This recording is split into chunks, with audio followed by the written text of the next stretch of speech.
एक तरफ जहां इजराइल गाजा में फाइनल असॉल्ट की तैयारी कर रहा है, तो वहीं दूसरी ओर वो खाड़ी के बाकी देशों में मौजूद अपने दुश्मनों पर चुन चुन कर वार कर रहा है।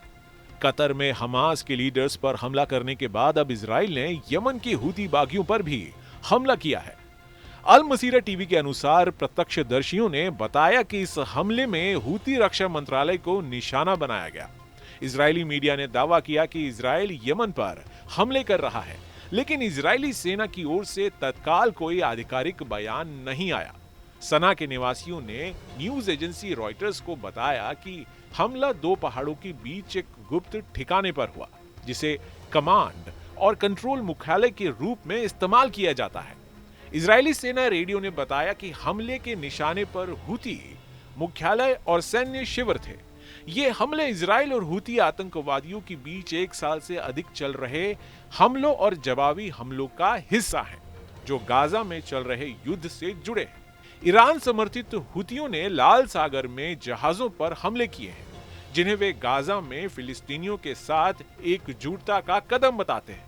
इससे पहले मंगलवार को इजराइल ने कतर की राजधानी दोहा में हमास के ठिकानों पर एयर स्ट्राइक की थी। माना जा रहा है कि इजराइल का यह हवाई हमला हमास को बंधकों की रिहाई के लिए बातचीत करने के लिए मजबूर करने में कारगर साबित हो सकता है। दावा किया जा रहा है कि दोहा में आईडीएफ के हमलों ने हमास के उन नेतृत्व को खत्म कर दिया है, जिसने 7 अक्टूबर 2023 को हुए इजराइल पर हमले की योजना बनाई थी और जिसमें 1200 लोग मारे गए थे। रिपोर्ट्स में यह कहा गया है कि फिलहाल जीवित बचे एकमात्र हमास नेता खालिद मशाल हैं, क्योंकि वह दोहा परिसर में मौजूद नहीं थे जहां हमला हुआ था।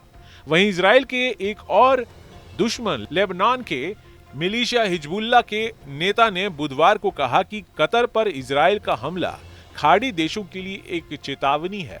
अगर क्षेत्र में चरमपंथी समूह की हार हुई तो भविष्य में उन्हें भी नहीं बख्शा जाएगा। कतर की राजधानी दोहा में फिलिस्तीनी चरमपंथी समूह हमास के राजनीतिक नेतृत्व पर इजराइल के हमले के बाद हिजबुल्लाह के नेता नईम कासिम ने यह टिप्पणी की है। उन्होंने कहा है कि ये हमास मध्य एशिया के एक बड़े हिस्से पर ग्रेटर इजराइल स्थापित करने के इजराइल के प्रयासों का हिस्सा है।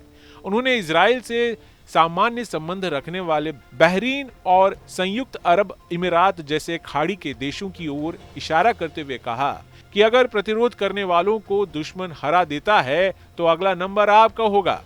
दरअसल कतर की सरकार गाजा में जारी युद्ध को खत्म कराने में एक मुख्य मध्यस्थ की भूमिका निभा रहे हैं।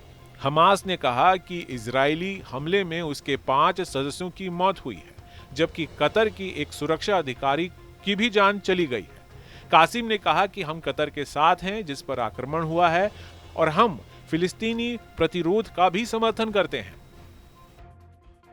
जहां भक्ति है हर शब्द में, कथाओं में छुपे हैं दिव्य रहस्य और ज्योतिष देता है जीवन को दिशा। धर्म से जुड़ी हर बातों को जानने के लिए हमारे चैनल स्तुति को सब्सक्राइब करें।